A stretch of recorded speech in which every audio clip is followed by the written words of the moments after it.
Como saben, me gusta hacer episodios con otros, y esta colaboración, haciendo entrevistas, es una manera de salir de mi burbuja y abrirme a otras. Esta entrevista está hecha con Ricardo Amasté de Colabora Bora, que los que escuchan este podcast ya conocen. La idea de entrevistar a Curro Claret fue suya. Curro Claret Martí es un diseñador industrial español que trabaja en proyectos muy variados, siempre poniendo cuidado y pasión en el hacer. Sus proyectos se caracterizan por tener un carácter social y medioambiental. En este episodio hablamos de un trabajo con inmigrantes jóvenes, de diseñar las bases de un concurso para poder incluir a la comunidad en las acciones de un museo, de reciclar, de legitimar nuevas maneras de hacer diseño y del humor. Uno se divierte con lo que hace y eso motiva, incluso a tener proyectos por muchísimos años, nos dice Curro. ¿Por qué quisiste invitar a Curro, Richie? Pues porque conozco a Curro desde hace muchos años, desde que coincidimos en Conexiones Improbables, y sin este tiempo haber tenido demasiada relación con él, siempre me ha parecido como una especie de referente muy cercano, ¿no? Alguien del que cuando le escucho aprendo muchas cosas, ¿no? Es como que habiendo llegado a las prácticas del diseño desde lugares muy diferentes, a la vez como que fuesen como formas complementarias, ¿no? Y entonces pues a mí siempre me gustan encontrarme con gente con la que me puede como completar, ¿no? Y me gusta mucho porque es alguien que es como atento, ¿no? Atento en cuanto a curioso, pero también en cuanto a cuidadoso, que es alguien que en los proyectos como que baja al barro, ¿no? Que se compromete, que da la vuelta a las cosas, que a la vez que las da la vuelta busca como la sencillez y que además baja al barro, pero se sabe quedar en el barro, ¿no? Le gusta quedarse ahí como buscando cosas en el barrizal, ¿no? Como buscando matices, posibilidades, ¿no? Cosas que por ahí como escondidas, y eso es algo que a mí me gusta, ¿no? La gente que está por ahí como en esos lodazales, y eso me gusta mucho de Curro. Además también me gusta que es conceptual, pero a la vez muy material, y también que es alguien que algo que a veces en el mundo del diseño no sé si será tanto, ¿no? Que es humilde y tranquilo, ¿no? Y creo que eso es algo también como que tener en cuenta. Y luego, pues por lo que decías tú también, porque es alguien que tiene como humor y que ese humor se traslada como a su trabajo, ¿no? Y me parece eso importante. Mi nombre es Ricardo Amasté. Mi nombre es Mariana Salgado, esto es Diseño y Diáspora.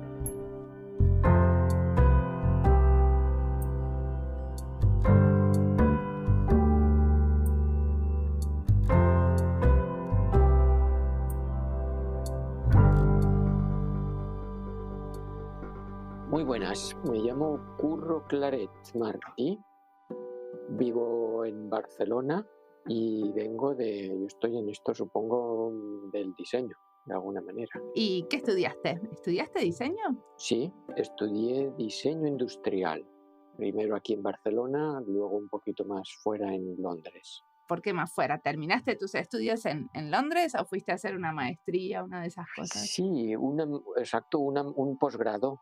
Estuve allí un año y medio, eran 2 años, no llegué a acabarlo, en St. Martins, y bueno, un recuerdo fantástico, sí. Es conocida por ser un buen lugar.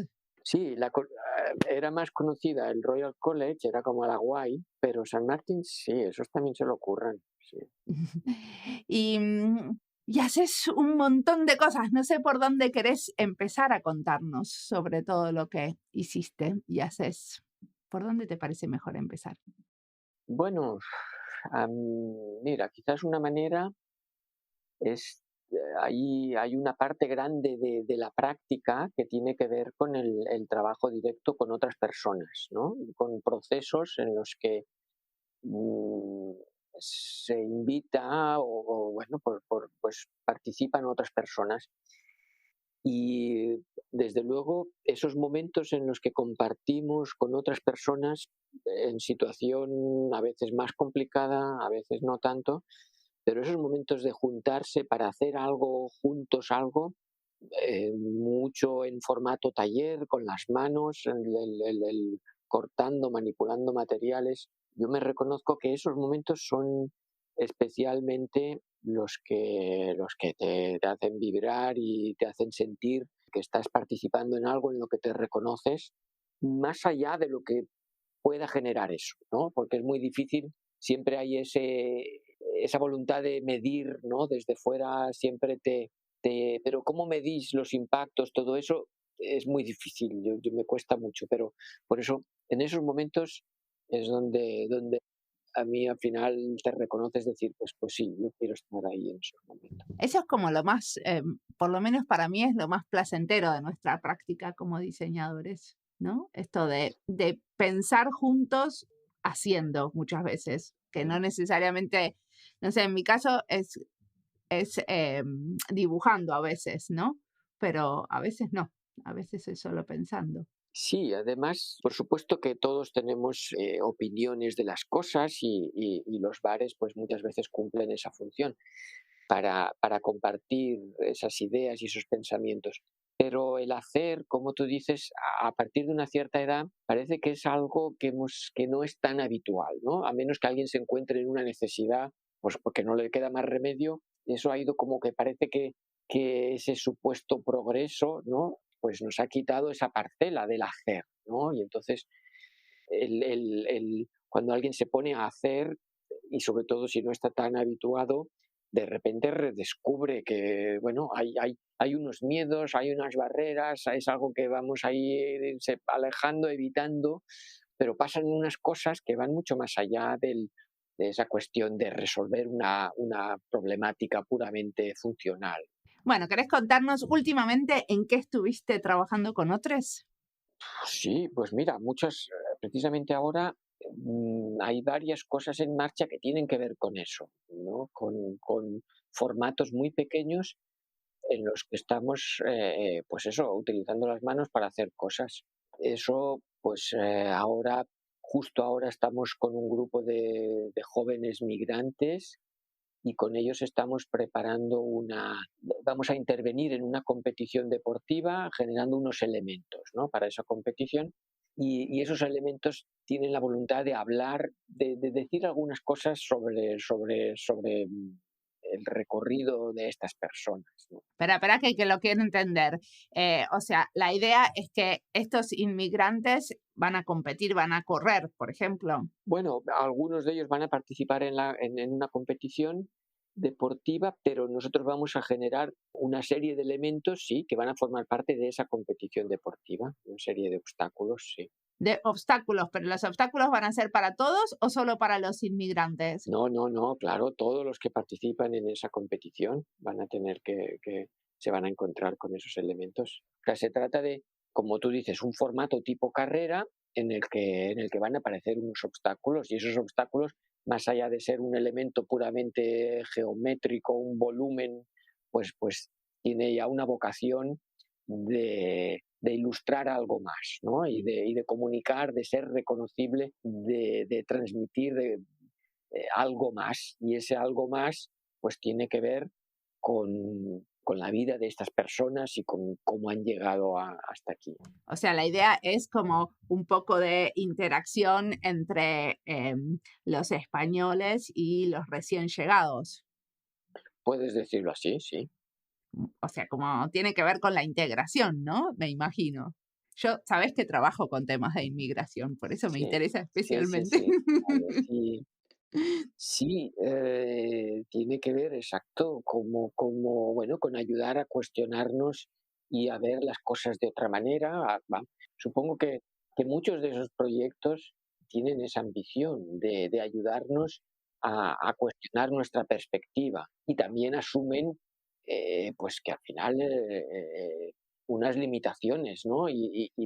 Intentamos ser muy precavidos con las ambiciones de los proyectos, es decir, no utilizamos esos términos de resolver, de solucionar, esto va, ni siquiera diría en este caso, no sé si son facilitadores, que es un término también que a veces se usa, son instrumentos que aparecen para que peguen un poquito de golpe, En realidad van a ser entorpecedores, ¿no? Más que facilitadores, esperan ser entorpecedores. Ahí, muy bien, Ricardo, eso.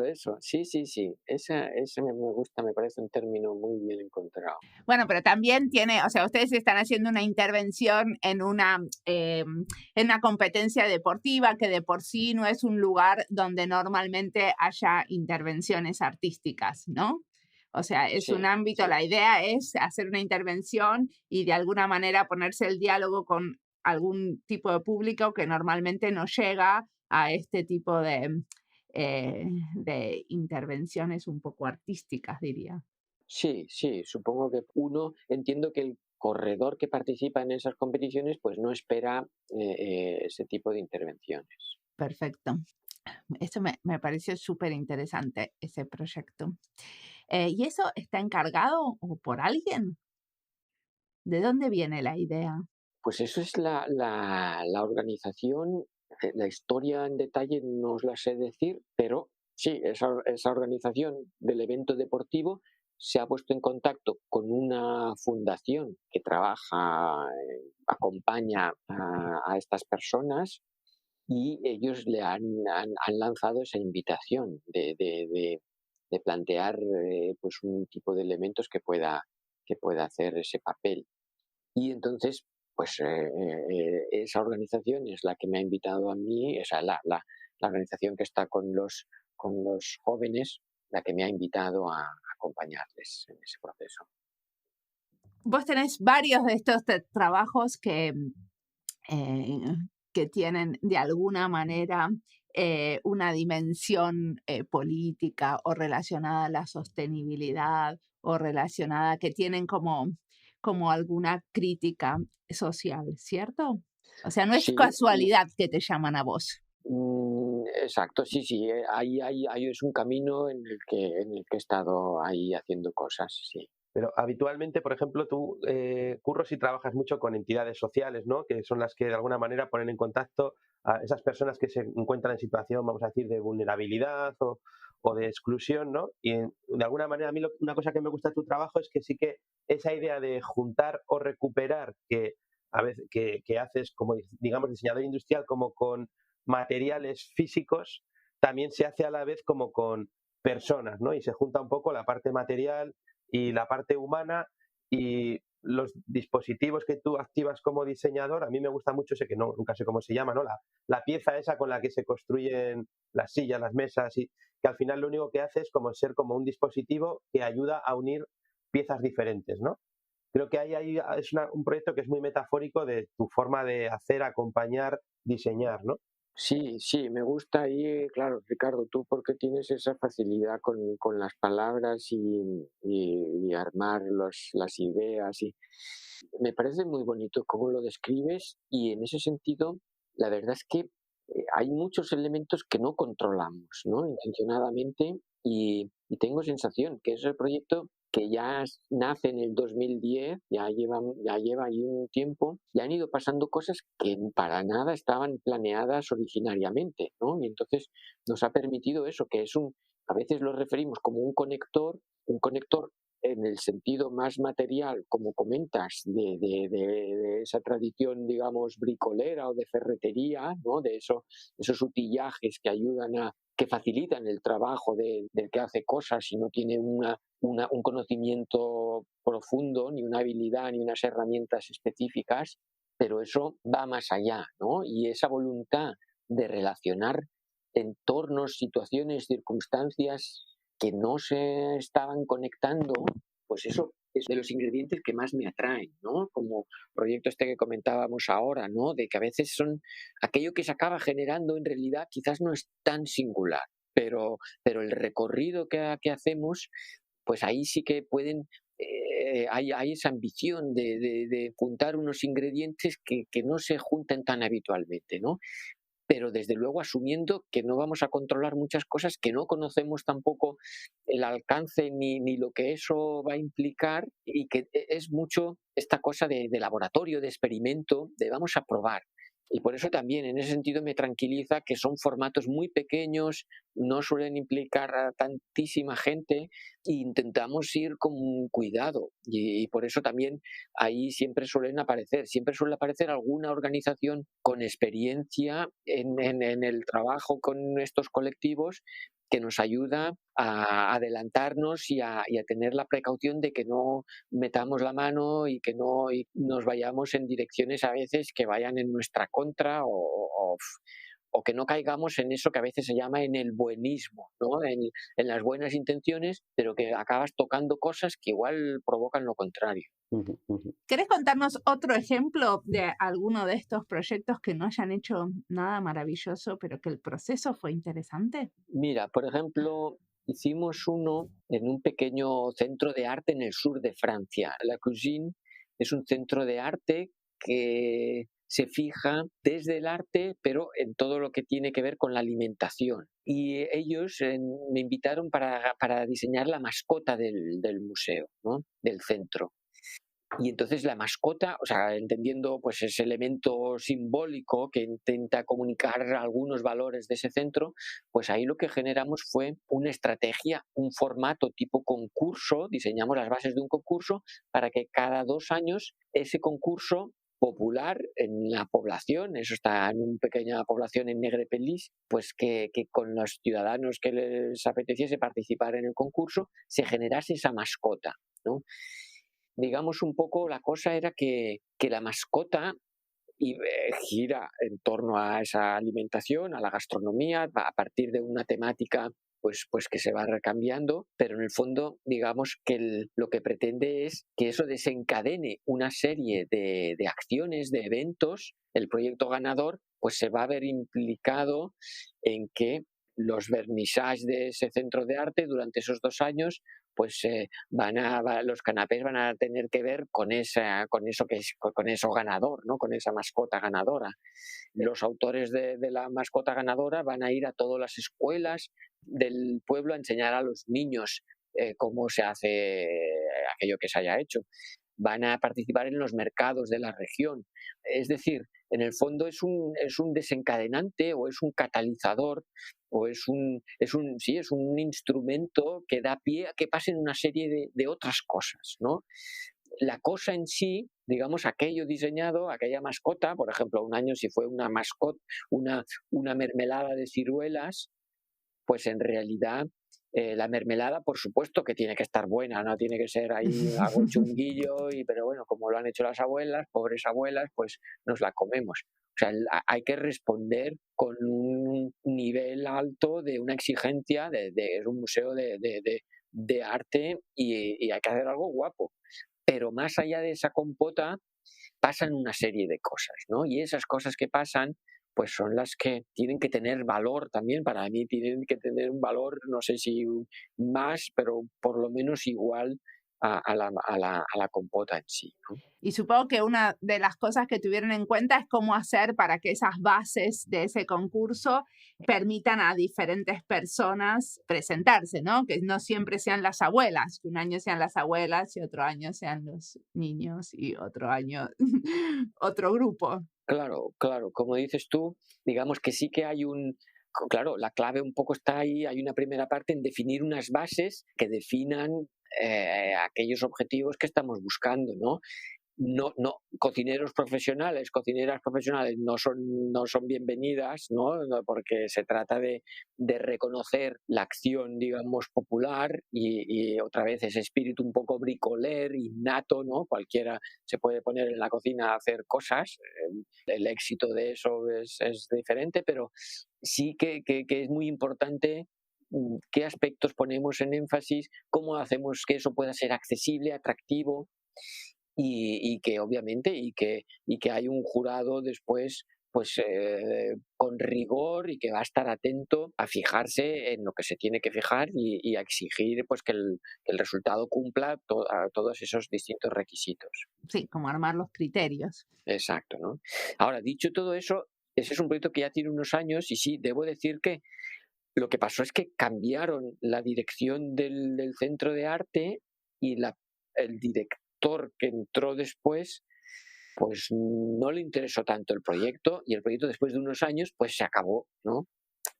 Y hay que asumir eso, digamos, a veces, pues que obviamente para mí, digamos, hombre, me hubiese gustado, lógicamente, que hubiese continuado, pero, en fin, es una parte más de las cosas, ¿no? Las cosas tienen la vida que tienen.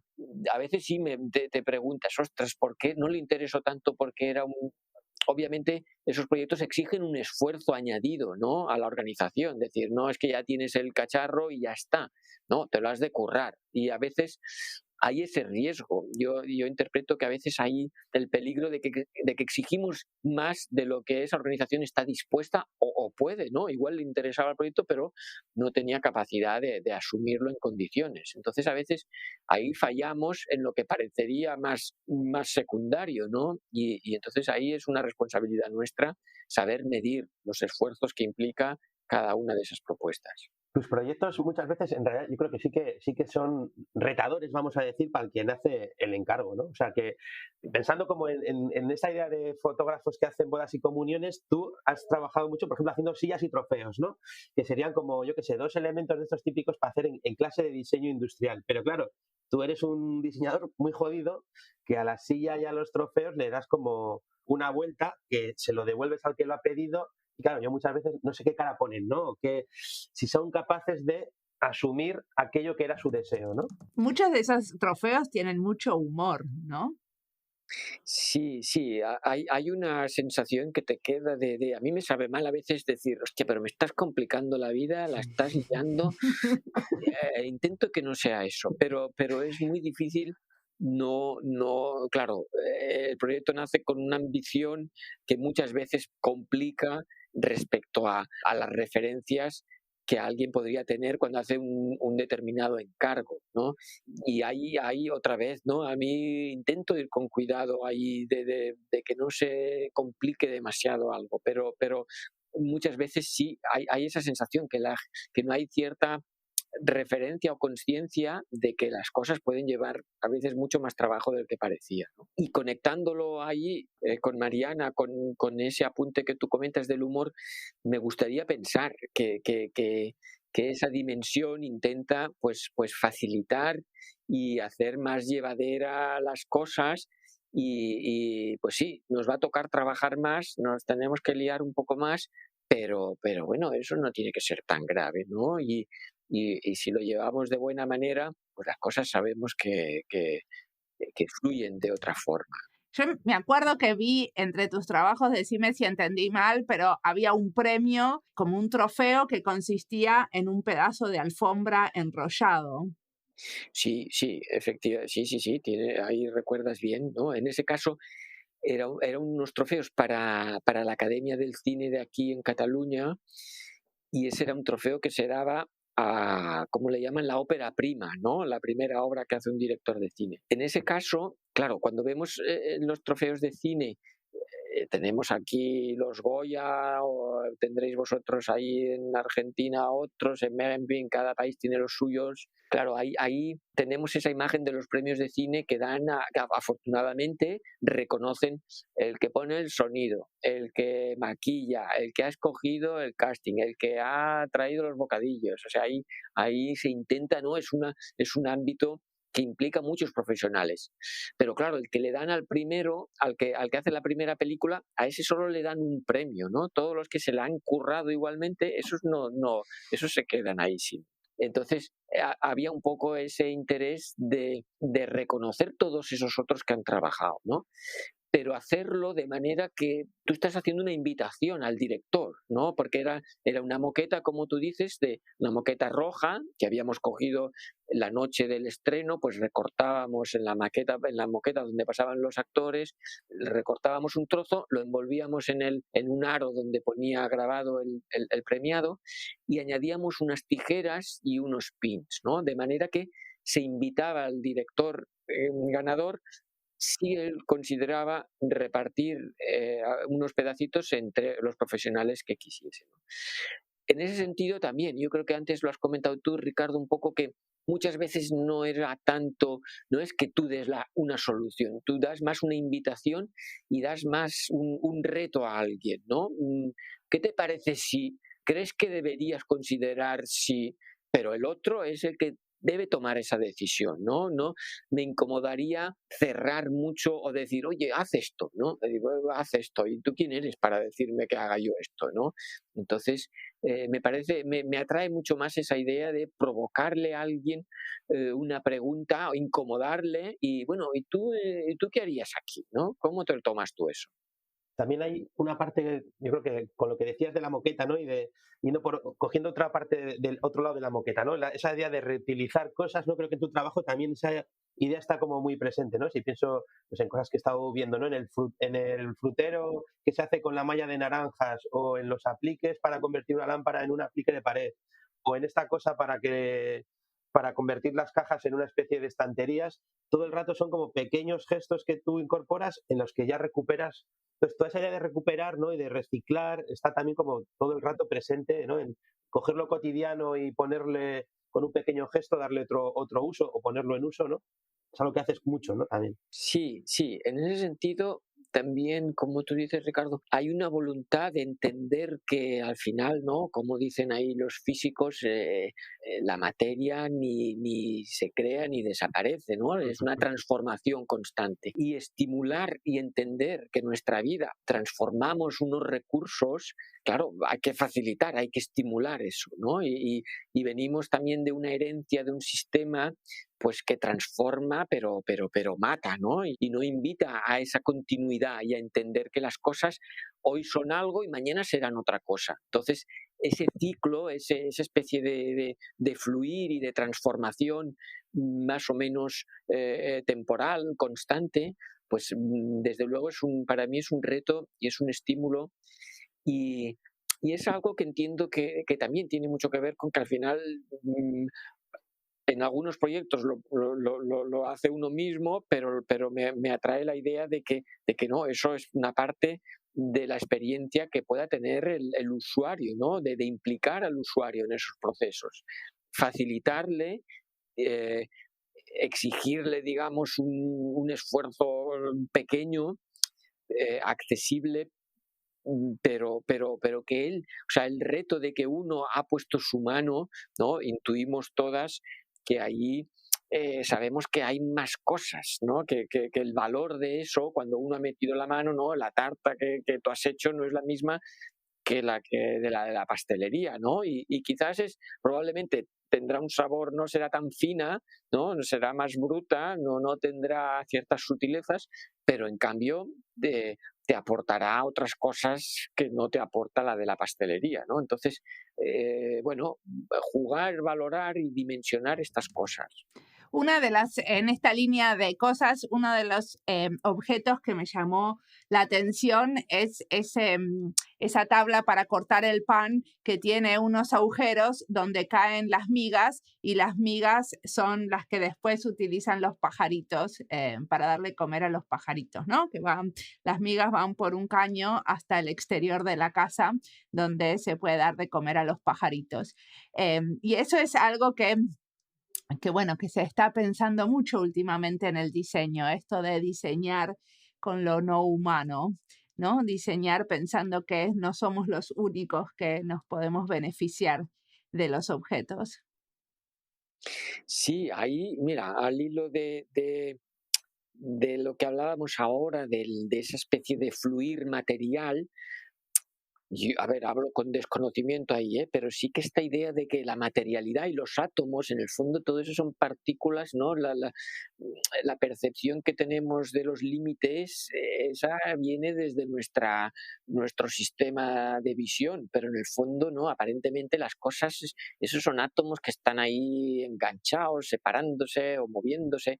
Entonces, repensar un poco nuestra manera de hacer y de vivir en ese sentido, ¿no? De ese movimiento de átomos.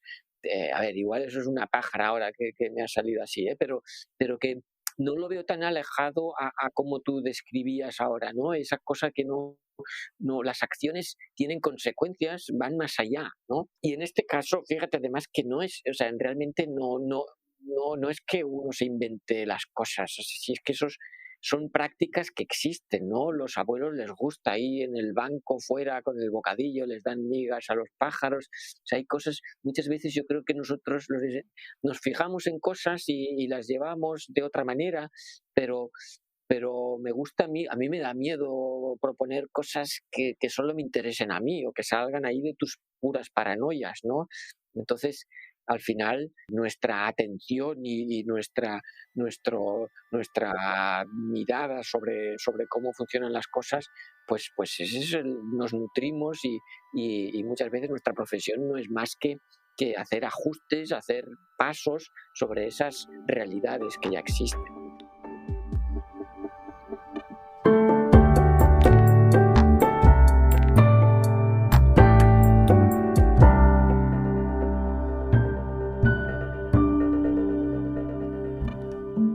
Esta entrevista es parte de las listas Inmigración y Diseño, Alimentos y Diseño, Comida y Diseño, Diseño Sostenible, Diseño Industrial y España y Diseño. Las entrevistas las encuentran en YouTube, Spotify y nuestra página web en la sección de recomendados.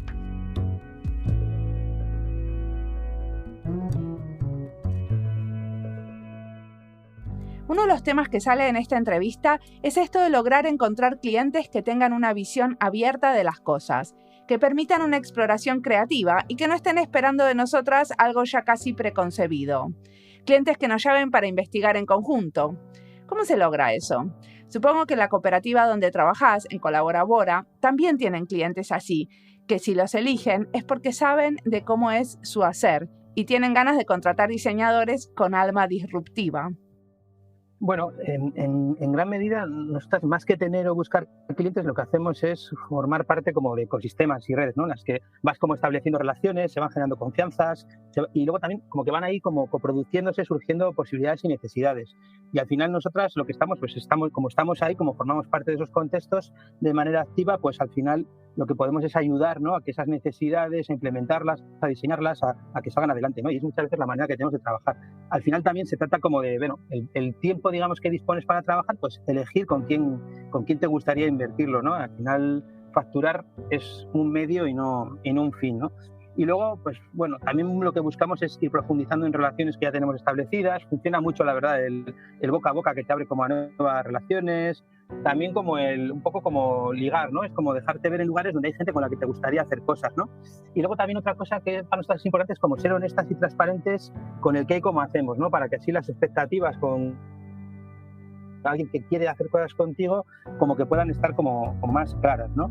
Y luego quizá también ahora en esto que suena así como muy extraño, quizá lo que estamos haciendo también es como, bueno, la página web que siempre la hemos tenido ahí como una especie de blog, ahora estamos intentando como contar las cosas de una manera que quizás se entienda de una manera más sencilla, a ver si así la gente puede entender más fácil lo que hacemos y que se acerque más gente, no solamente con la que ya tenemos relación, ¿no? Entonces, bueno, es un poco un mix de cosas.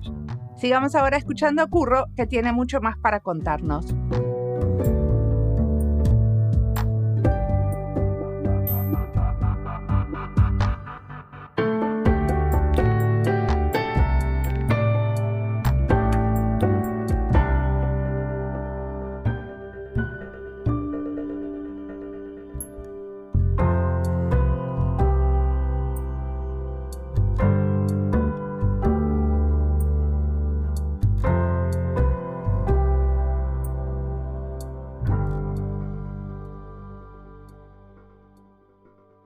Como muy recurrente, decimos si me equivoco, es esto de diseñar situaciones o facilitar situaciones en donde el objetivo final es como valorar el diseño de la vida cotidiana, ¿no? El diseño que hacen los abuelos al darle de comer a los pajaritos, o el diseño de que muchas veces estás en estas situaciones donde diseñas con otros y esos otros no son necesariamente diseñadores, ¿no? Los inmigrantes o la comunidad alrededor de este centro cultural que va a cocinar, como esto de enseñar diseño a otros o a ser más conscientes del acto de proyectar conjuntamente con otros que tienen otras, que vienen de otros lados. ¿Puede ser?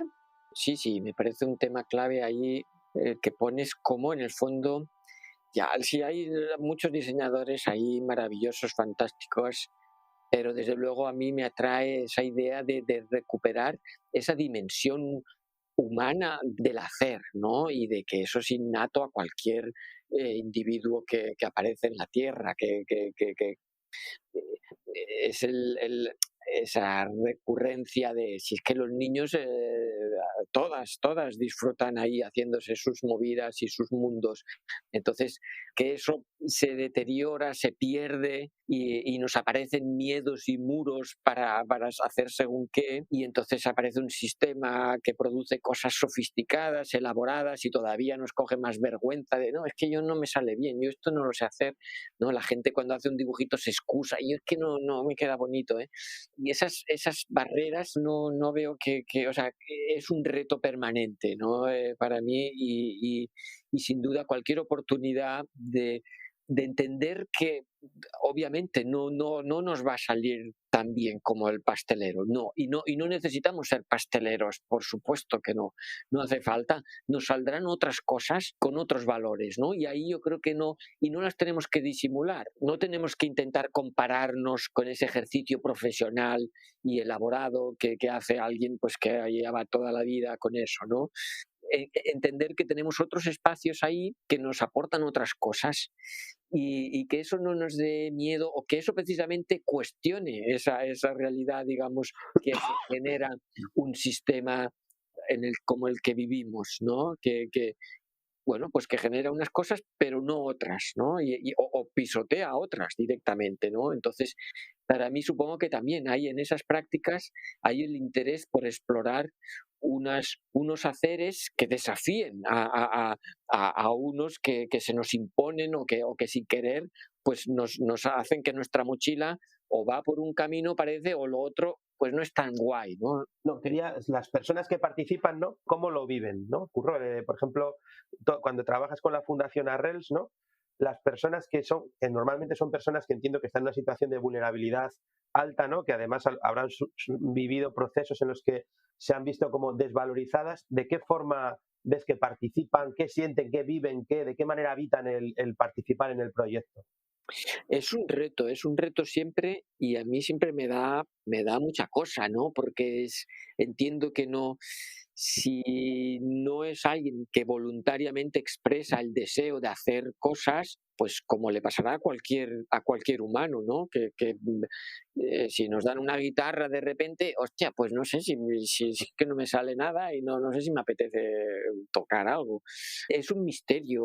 Hay muchas de esas personas que se aproximan, lo prueban y no conectan, ¿no? Y hay que saber reconocer eso. Pero también, por eso, parte del reto es cómo empezamos poco a poco, cómo intentamos hacer cosas accesibles, que en un poco de rato se genere algo.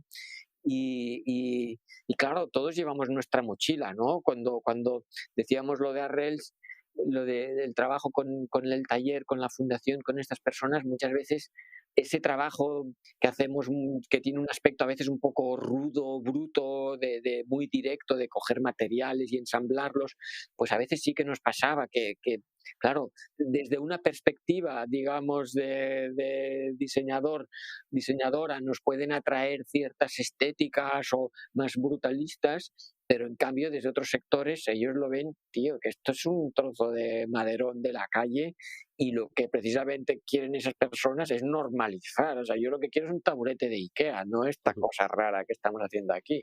Yeah. Entonces, a veces hay el riesgo de caer uno mismo en una ultra sofisticación, pero que no hace que esas personas no reconocen a veces tan fácil, ¿no?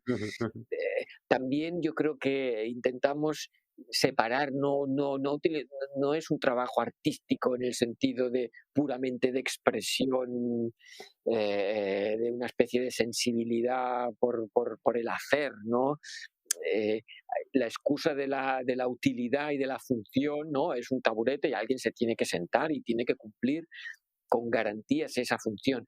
Yo creo que nos ayuda también a que esa dimensión más expresiva no nos imponga y no nos haga coger unos miedos añadidos de, ostras, es que si no queda bonito, y por supuesto que tiene que quedar bonito, pero sabemos que no nos va a quedar con unas estéticas que genera pues los sectores más de la industria o de una artesanía especializada, sino son otras estéticas, ¿no? Pero sí que me parece fundamental que aquello que hagamos nos tiene que llenar en esa dimensión también estética, ¿no? Porque si no habría ese riesgo de decir, claro, los taburetes son chungos, son una mierda, pero claro, los han hecho estos pobres chavales, pobres chicos, caemos en aquello de la caridad, ¿no? Y del, bueno, pobres chavales, para mí me parece no podemos nunca renunciar a que aquello que hagamos en sí mismo tiene que tener valor, ¿no? Y que alguien, sin conocer la historia, pueda valorar eso por lo que es. Ahí me estoy desviando, Ricardo, estoy mezclando cosas. No, pero entiendo que, por ejemplo, también cuando esos taburetes, por ejemplo, entran en el proyecto de Camper, entiendo que quizá también para las personas que los han hecho, eso pueda suponer, por ejemplo, un proceso como de legitimación, ¿no? De ver que algo que es supuestamente legitimado, como puede ser una firma como Camper, es algo en lo que sus taburetes están presentes, ¿no? Con lo cual algo que quizá en un primer momento ellos no pueden no dar valor, al colocarlo dentro, me da igual si es dentro de Camper o de un museo, ya el propio dispositivo institucional que muchas veces quizá yo puedo rechazar, pero que pero que para esa ocasión funciona porque da legitimidad al otro, ¿no?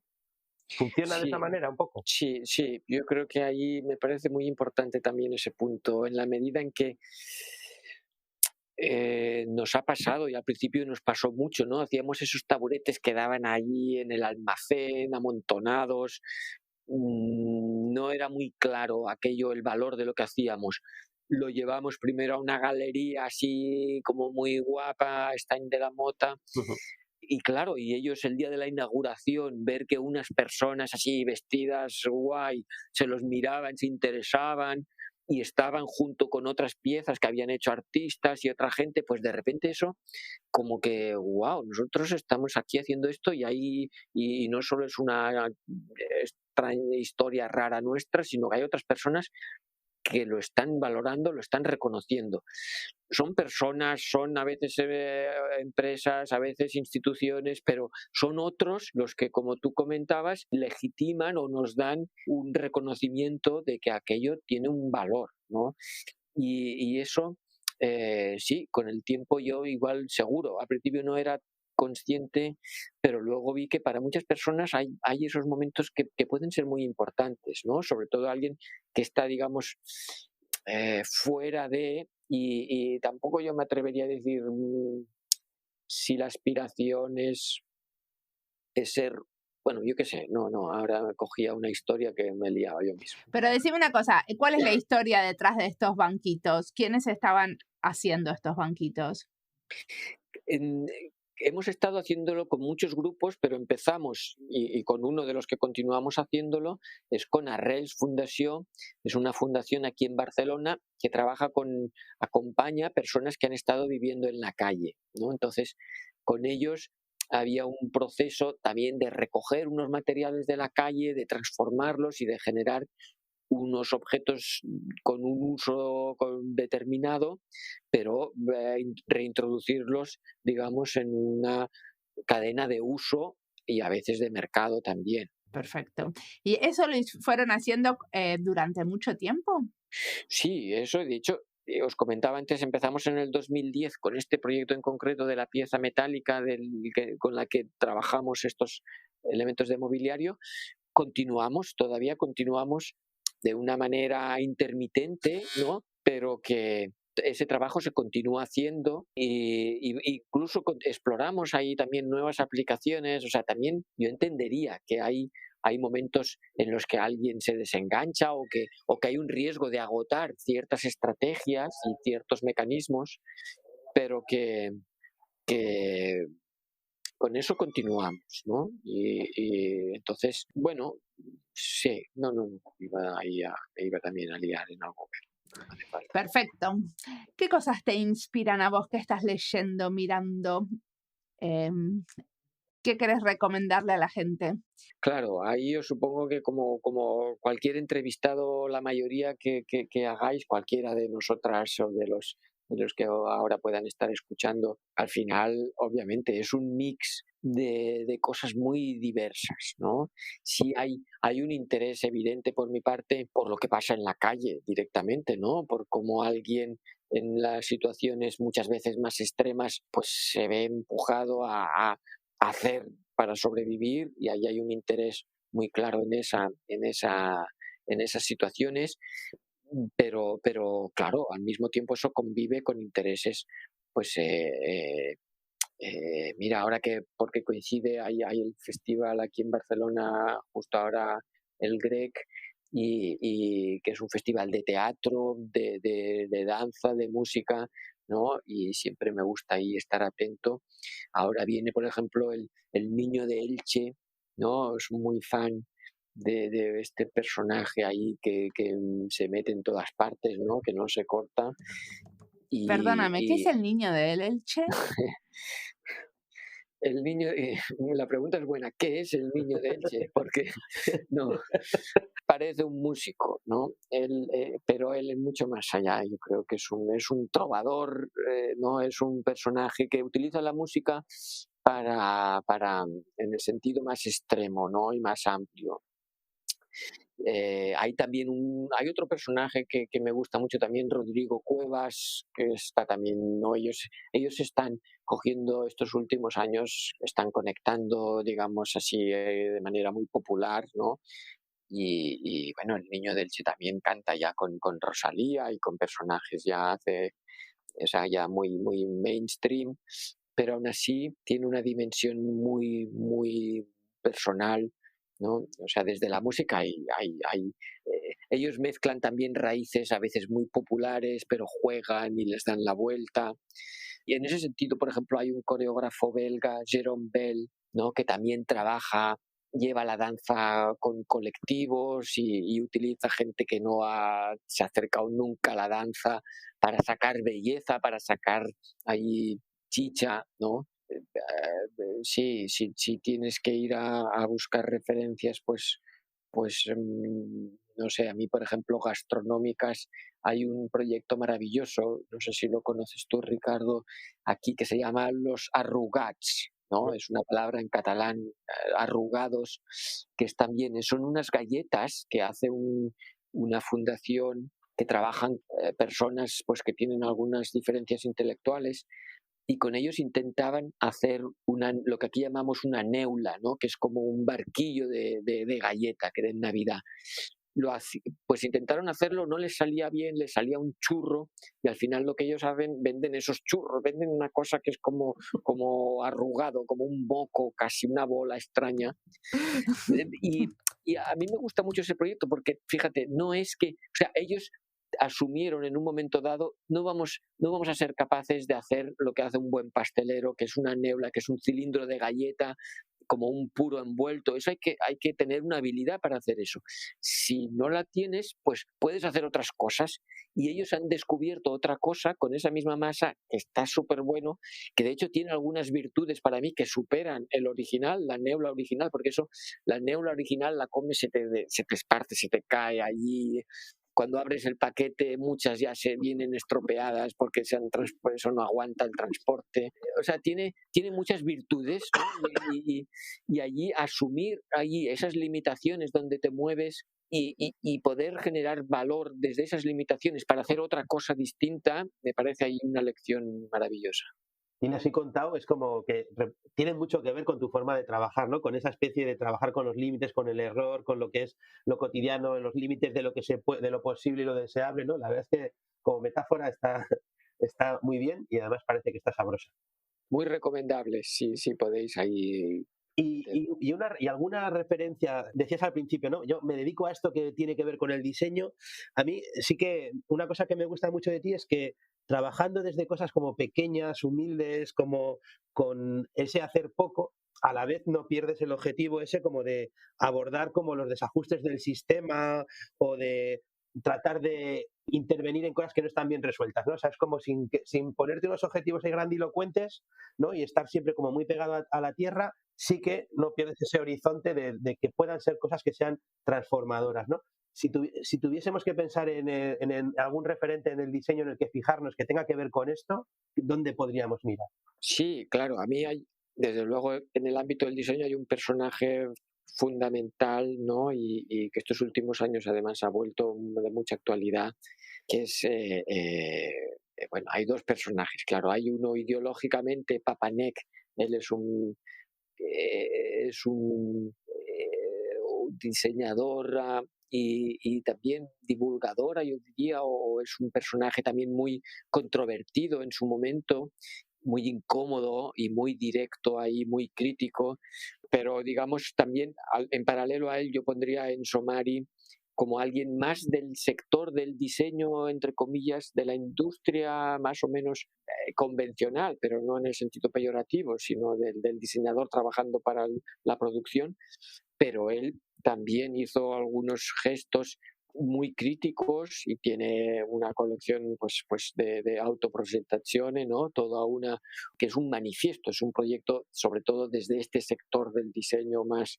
de la industria, de repente decir no lo compres, háztelo, y él diseñó los planos, claro, con el conocimiento y la sensibilidad, digamos, de un gran diseñador italiano, ¿no?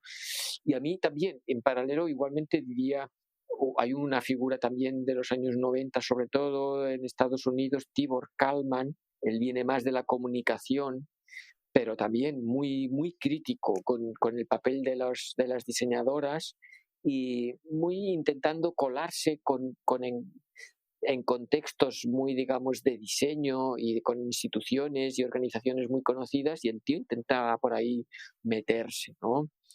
También hay Dunan Ravi, ¿no? Que a ellos se les ha puesto esa etiqueta. Estos son los que un poco iniciaron el llamado diseño crítico, ¿no? Un diseño que intentaba pues lanzar preguntas interrogantes más que el problem solving.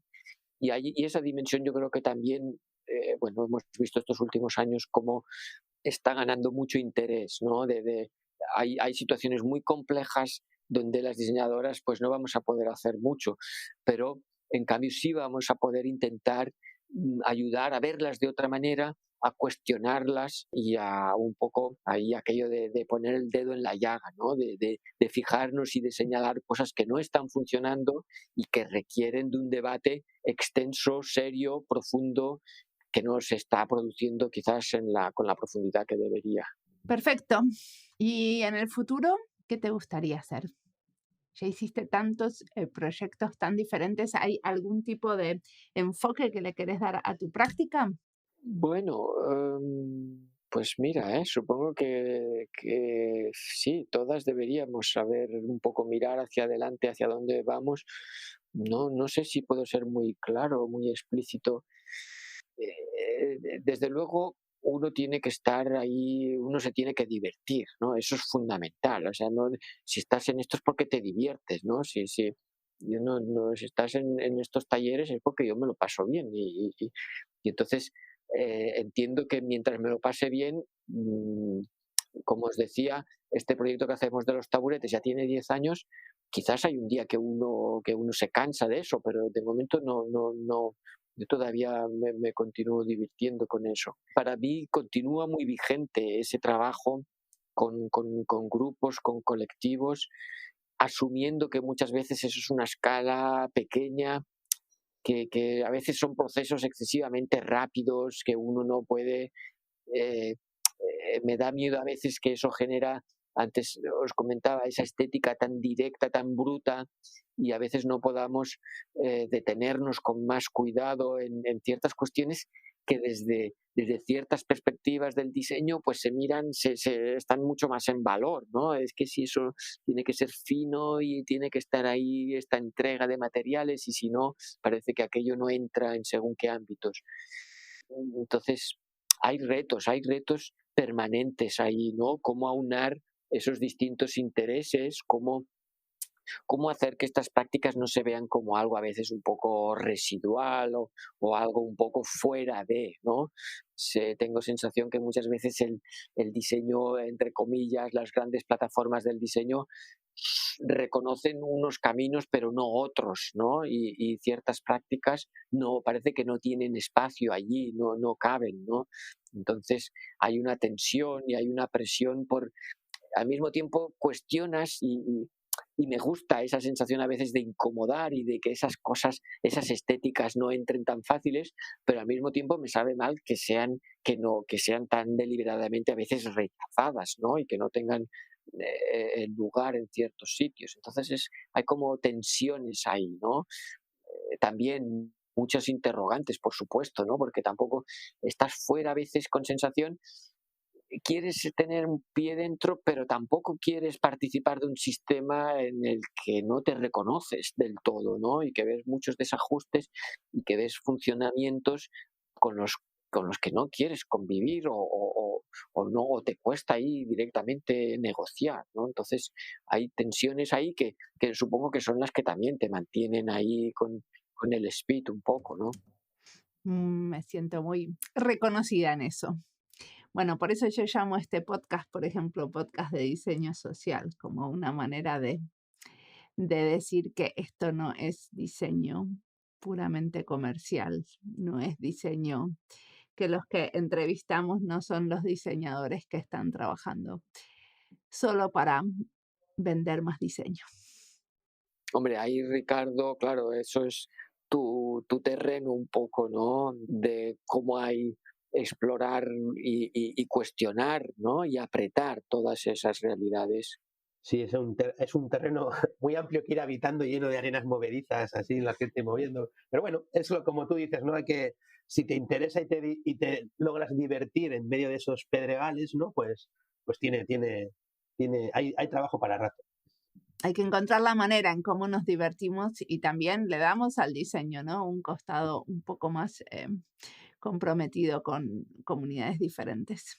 Sí, sí que hay que, con eso que decías, ¿no? De tener un pie dentro, otro pie fuera, ¿no? Sí que hay que estar como yo creo que no sé si continuo, pero en un diálogo con ese sistema, ¿no? También para que ese sistema se ablande, se modifique, modifique sus límites, ¿no? Porque o, o estamos en ese diálogo o si no te colocas en un terreno más como de enfrentamiento, ¿no? Y quizá el enfrentamiento ya hemos comprobado que no parece productivo, pues vamos a ver si el diálogo más blando puede servir, ¿no? Como estrategia. Sí, yo entiendo a veces también, que hay perfiles que prefieren mantenerse un poco alejados, ¿no? Quizás más a veces en el arte lo vemos en ciertas prácticas, y entiendo perfectamente, claro, si te metes en según qué contextos, si te metes en el barro te vas a ensuciar, ¿no? Pero para mí es un reto ese, ¿no? De buscar momentos de encuentro y asumir que, claro, según donde te metes, hay unas renuncias, ¿no? Siempre, ¿no? Se habla de la negociación en esos términos, ¿no? Las partes tienen que estar dispuestas a ciertas renuncias para hacer un paso en el que todavía se reconozcan, pero que asuman que no va a poder estar todas tus convicciones o tus valores o lo que sea. Sí, siempre me ha inquietado esta parte, ¿no? Por ejemplo, cuando hablas del arte, ¿no? Este arte que se piensa más autónomo, ¿no? No sé si esa autonomía existe, ¿no? Yo creo que no es que nos metamos en el barro, sino que vivimos en el barro, ¿no? Y que hay que ver cómo negociar ese estar en barradas, ¿no? También a veces el espejismo de pensar que puedes estar fuera del barro, pues bueno, puede ayudar, puede convenir de vez en cuando. A mí ahí, mira, justo, y en ese, pones eso, siguiendo literalmente esos términos, no sé si visteis, si lo tenéis presente, Santiago Sierra, que diseñó el desfile de no sé quién era, una gran casa de moda, ¿no? De Dior, no Dior, pero una de estas, de una pasarela de estas. Ujú. Y él literalmente había hecho unas montañas como de barro y cuando pasaban las modelos, pues todos los vestidos ahí se ensuciaban y esquichaban a todos los que estaban en primera fila. Y a él le preguntaban, ostras, pero de repente Santiago Sierra, si no, los que no estáis familiarizados, pues es un artista español muy en una línea muy crítica, ¿no? Y siempre muchas veces controvertido dentro de ese paraguas del arte, digamos, él también está en galerías, pero a él le cuestionaban un poco, hombre, pero de repente con esta gente, y él decía algo así como, si es que al final el perfil de los compradores de arte contemporáneo son los mismos que van a comprar a Dior y a todos esos, o sea, si es que no es el gremio es el mismo, ¿no? Pero como que me pareció ahí, no sé, vemos a veces ciertos contextos, los leemos de una manera o de otra, pero luego las cosas no son esas etiquetas, no, ya sabemos que son muy forzadas Y a mí, en realidad, el ámbito de la moda, por ejemplo, me parece también una dimensión fascinante, que no porque tenga ese pie y haya un lado muy chungo, ¿no? Me parece que es la segunda industria más contaminante y más que lo está estropeando todo, no quita que como medio pues sea obviamente tan válido como el cine, como cualquier otro medio, ¿no? No es un problema de medio, la expresión de lo que uno lleva encima, eso no es exento de los valores que luego le asignemos. Entonces, meterse, sí, como tú dices ahí otra vez, Ricardo, en esos ámbitos, territorios que son peligrosos, pero que son nuestra vida, y no podemos dejar que se apropien otros así y se los queden, ¿no? Muchísimas gracias por la entrevista.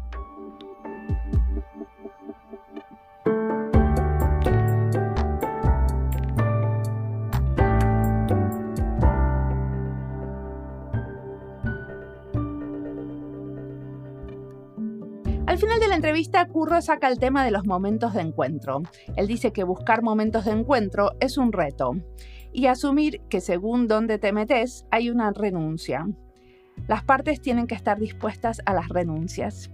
Hay renuncias en cada colaboración y hay un enriquecimiento mutuo, que a veces es más evidente que otras veces, ¿no? A mí me resuena esto de las renuncias, porque tenemos siempre mucho trabajo, muchas cosas que hacer, con más o menos presupuesto, pero igual con muchas ganas de hacerlas con cuidado en los detalles. Siempre tenemos que renunciar a algunas y decidimos dedicarnos a otras. A veces las decisiones son claras, otras más nebulosas. No me queda claro a qué tengo que renunciar, pero está claro que siempre que uno acepta un trabajo también es una renuncia a otras cosas que podrían llegar a suceder si tuviera espacio libre, si no estuviera ya comprometida con ese trabajo que acepté. ¿Cómo ves el tema de las renuncias en tu trabajo, Richie? Bueno, pues igual que somos fruto, ¿no?, de nuestras contradicciones y nuestros errores, pues también lo somos de nuestras renuncias, ¿no? La verdad es que quizá para positivizarlas, ¿no?, en vez de pensarlas de esa forma como renuncia, me gusta más verlas como elecciones, ¿no? Elecciones que tomo, y la verdad es que me gustaría ser más capaz de disfrutar de eso que elijo en lugar de estarme apenando por lo que he renunciado, ¿no? Porque quizá renuncia me suena un poco como este rollo así como de sacrificio cristiano, ¿no? Y en cambio elegir pues tiene más que ver como con poder hacer un ejercicio de soberanía, ¿no? Pienso en elegir como comprometerse con algo o con alguien, es como que puedes tomar una posición, es tener como también conciencia como de límite, ¿no? Y aprender también como a poner foco y cuidado. También me parece como que al final eligiendo, pues como te subes a un tren, ¿no? Y es verdad que subirse a un tren supone que dejas pasar otros, ¿no? Y como algo que nos cuesta mucho a las personas que somos como muy creativas, que es también como decir no, pues aprender a decir no, quizás es como una manera de que tenga más valor los síes que dices, ¿no? Y ahí yo me quedo un poco. Totalmente. Como siempre, la música del podcast es de Antonio Zimmerman, el diseño de sonido es de Andy Fechi. Este podcast está publicado con licencia creativa común con atribuciones. Esto fue Diseño y Diáspora. Pueden seguirnos en nuestras redes sociales en YouTube, Instagram, LinkedIn y Twitter o visitar nuestra página web diseñoydiaspora.org. No olviden de recomendarnos. Nos escuchamos en la próxima.